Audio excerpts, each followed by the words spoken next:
What's good, everybody? I am Womack, and welcome to my channel.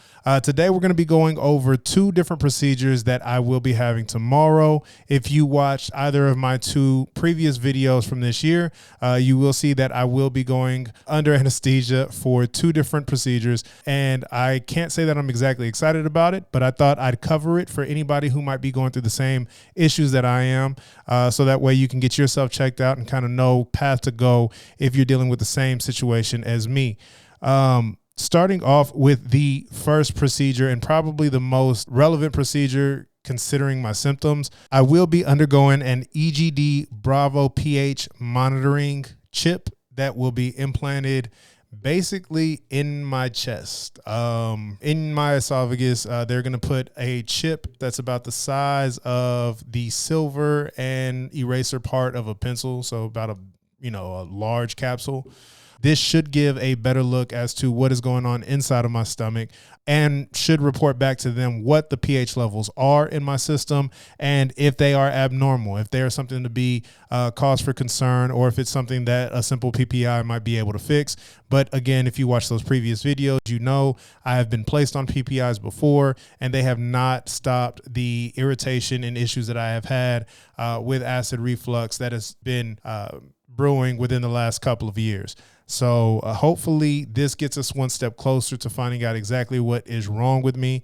The issue is that if that persists without any, intervention, severe acid reflux that is building up in the throat and esophagus can, of course, lead to esophageal cancer, and that's something that we don't want. Now, within my family history, I do have individuals such as my grandmother who passed on from GI-related cancers, and so I want to make sure that this is not going to be an issue that is going to affect me down the long run. Even if it's something that's just a little nuisance now, I want to get it checked out, and I want to be able to make sure, hey, let's get this under control before it becomes a bigger issue. So that is going to be my first procedure that I will be undergoing tomorrow. I will be completely asleep when this happens. It's going to be basically an endoscopy, an endoscopy of my upper GI tract to check out my upper GI tract, my stomach, of course, and to implant that device in my chest. They said I should expect to have that device for about a week. I've heard some people say that it wasn't that big of a deal. I've heard some people say that it was very unpleasant. Either way, I'm not very excited about it, but I am excited to make sure that I'm doing the right things for my health and making sure that I'm getting answers for myself as it pertains to what's going on with me. So that's going to be the first thing. It's the EGD Bravo pH monitoring implant that will be implanted in my chest tomorrow around 11 a.m. So that's number one. The second procedure that I will be undergoing is a colonoscopy, and that probably is about as fun as it sounds. Not something I want to do, and something that I shouldn't even be doing at this age in particular.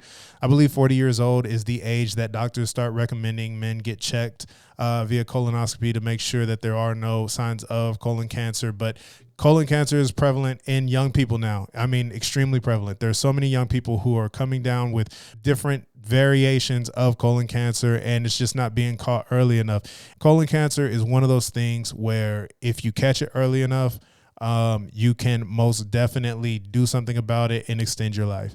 The reason that I'm even having this procedure done is I went to my GI doctor, of course, for the digestive issues, but in the months from probably about November, October, November, till now in January, essentially I've been experiencing pain that radiates from my lower abdomen, mid abdomen to my back. It's quite painful.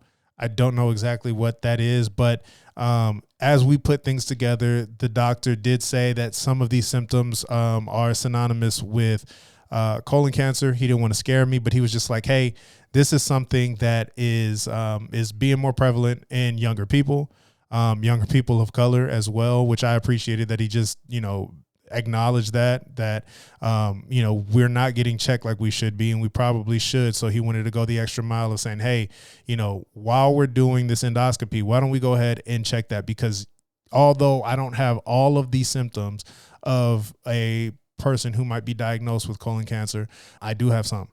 And that does worry me a bit. That does scare me a bit.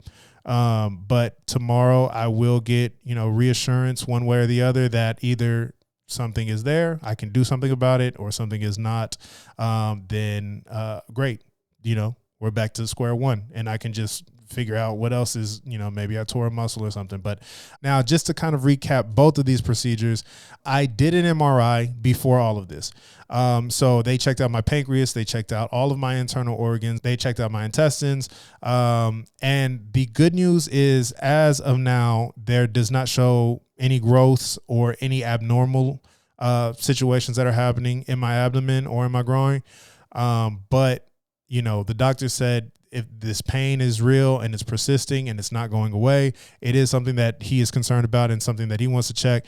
And I'm all for it because I want to be here for the long haul. So, but yeah, that's basically it. So I have 2 procedures coming up tomorrow. I've gone through my prep. I'm getting ready for the procedures to be done. And when I'm done, I will report back to you all. If anybody out there is going through the same thing, you're experiencing the same issues, or maybe going through the same procedures, and you have any questions for me that I can answer, please drop the comments down below. I'd be more than happy to answer. I will have a series going over the EGD Bravo chip that will be implanted, and kind of letting you know any side effects or issues that I may have with it, and let you know if it was beneficial for me finding out what has been going on with me or not. Outside of that, y'all, that's pretty much it. Thank you for your time. Thanks for pulling up and watching this for me. Hey, do me a favor. I am on a health journey this year. That's what this entire channel is about me bettering myself and doing the things that I need to do to make sure my body's right, my mind's right, and I have all the experiences in life that I want. And if you take anything away from these videos, please do me a favor, like, subscribe, leave a comment, or don't. We can still be cool. You can still pull up and watch these, but I'd really appreciate it if you guys hit that subscribe button for me. Other than that, y'all, I am Womack. Thank you for tuning in, and I'll catch you on the next one. Peace.